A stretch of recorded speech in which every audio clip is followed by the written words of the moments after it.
আপনারা তুলে ধরেছেন বিদায়ী ওই 36 জুলাই আন্দোলন সফল হয়েছে এবং ওই শেখ হাসিনা যে বলছিল শেখ হাসিনা পালায় না, সে পালিয়ে যেতে বাধ্য হয়েছে। এই জন্য আপনাদেরকে ধন্যবাদ জানাই, আপনাদের প্রতি কৃতজ্ঞতা থাকবে সবসময়।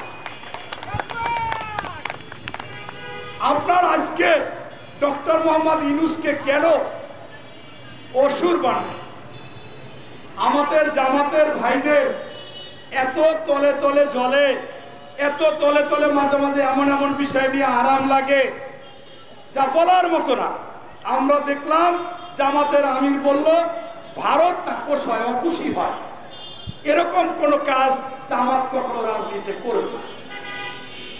ভারত হচ্ছে পার্শ্ববর্তী দেশ, প্রতিবেশী দেশ, তাদের সাথে সুসম্পর্ক রাখবো, রেখে রাজনীতি করব।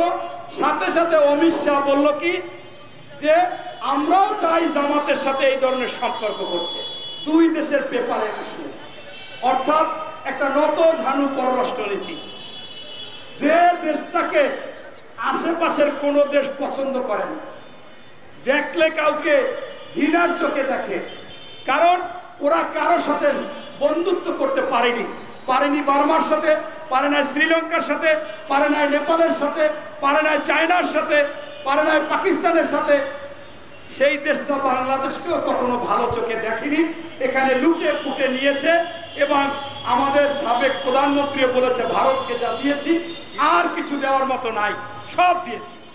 সেই ভারত আজকে নড়ে চড়ে পড়ছিল, কিন্তু এই জামাতের মদদে, মানে তাদের কথাবার্তায় মনে করেছে যে আবারও ওই শেখ হাসিনার মতো বাংলাদেশের রাষ্ট্র পরিচালিত হবে, আমাদের সাথে গোলামের মতো ব্যবহার করব, আমরা সেইটা শুনবে।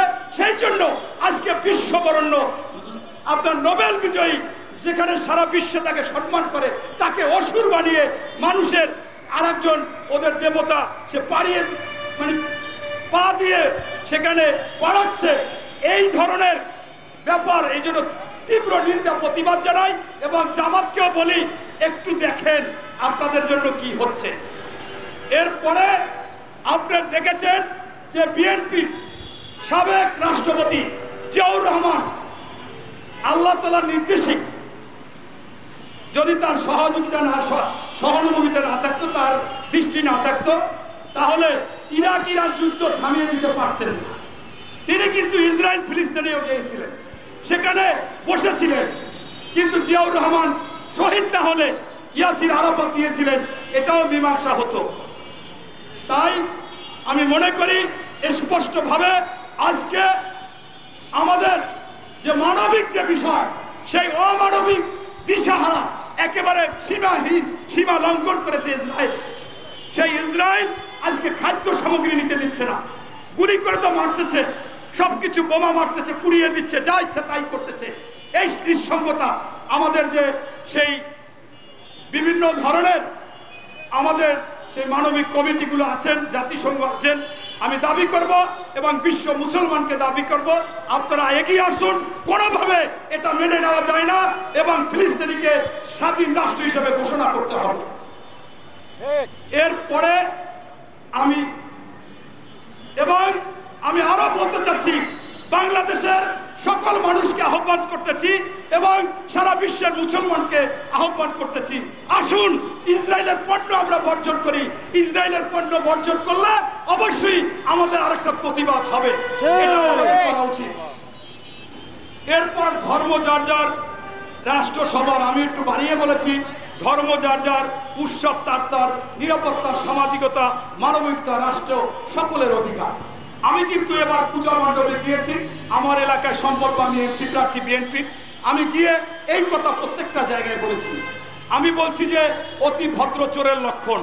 আজকে যারা আপনাদের মন্দিরে এসে সেই মূর্তির উপর ভুল হয়ে পড়ে, গীতা পাঠ করে, যারা বলে রোজার পূজা এপি টু পিট, যারা বলে যে মুসলমান চোখের মণি আর হিন্দু হচ্ছে প্রাণের, মানে প্রাণ, এই কথা বলা হচ্ছে যে এরা ভণ্ড প্রতারক। আপনারা কি দেখেন নাই আমেরিকাতে গিয়েছে জামাতের নায়েবে আমির ডক্টর আব্দুল্লাহ তাহের, যিনি জামাতের 3য় নম্বর নেতা, তিনি ওই দেশে গিয়ে বলে আমরা স্বাধীনতা করেছি, ৭১ যুদ্ধ করেছি, স্বাধীনতার পতাকা এনেছি, স্বাধীনতা এনেছি। নাউজুবিল্লাহ, ইসলামের কথা বলে এরকম মিথ্যাচার করতে পারে যারা দেশের রাজাকার ছিল, যুদ্ধ অপরাধী ছিল। সে যদি এই কথা বলতো যে ৭১ সালে আমরা মুক্তি বাহিনীর উপরে যুদ্ধ করেছি, অন্যায় করেছি, মামুনদের নিয়ে রাজাকারদের ওই পাকিস্তানিদের হাতে দিয়েছি, তারা ধর্ষণ করেছে, ইজ্জত লুটেছে, এজন্য আমরা ক্ষমা প্রার্থী, এইগুলো করেছি, এইটা বলতে পারতো। কিভাবে মানে বিশ্ব বেহায়া মিথ্যুক গোয়াবেলের চাইতে মিথ্যাবাদী হইতে পারে একজন জামাতের নেতা হইয়া? লজ্জাজনক। আপনারা দেখেছেন এর আগেও উনি একটা বক্তব্য দিয়েছিল, সেইটা আমি আপনাদের সাংবাদিকদের বলেছিলাম, বলার পরে সেইটা কাট করে ছেড়েছিল। উনি ওনার এলাকায় কর্মীদের যাই বলছিল যে আমি আব্দুল্লাহ তাহের তোমাদেরকে বলতেছি, নির্বাচনের আগে জনগণের হাঁটু ধরো, ঠ্যাং ধরো, পাও ধরো। আমি আব্দুল্লাহ তাহের ধরি তো, একবার ধরবো, লাভটা কার? আমি আব্দুল্লাহ তাহের যদি এমপি হই 5 বছর এই ভোটাররা আমার ঠ্যাং ধরবে, পাও ধরবে, লাভ তো আমার। কত বড় বদমাইশ, কত বড় প্রতারক এইভাবে মানুষকে নিয়ে বলতে পারে। এখন সেই ধরনের কথা কিন্তু অহরহ বলে যাচ্ছে। এখন এইটা আবার কেটে জামাতের কেন্দ্রীয় ভাবে প্রথমে বাঁশের কেল্লা দিয়ে ছাড়ছে জামাত, ওনার নাম এডিট কইরা কাইটা কইটা আমার নাম দিয়া বলছে বাগেরহাটের সাইডের এমপি, বিএনপির কি বলে শোনেন না, কত খারাপ। আমি আগে বক্তৃতায় বলতাম যে যখন প্রতিবাদের ভাষা থাকে না তখন বলতাম আওয়ামী লীগ কোনো মানুষ না, এটা আওয়ামী লীগ। এখন জামাত কোনো মানুষ না, জামাত হচ্ছে জামাত।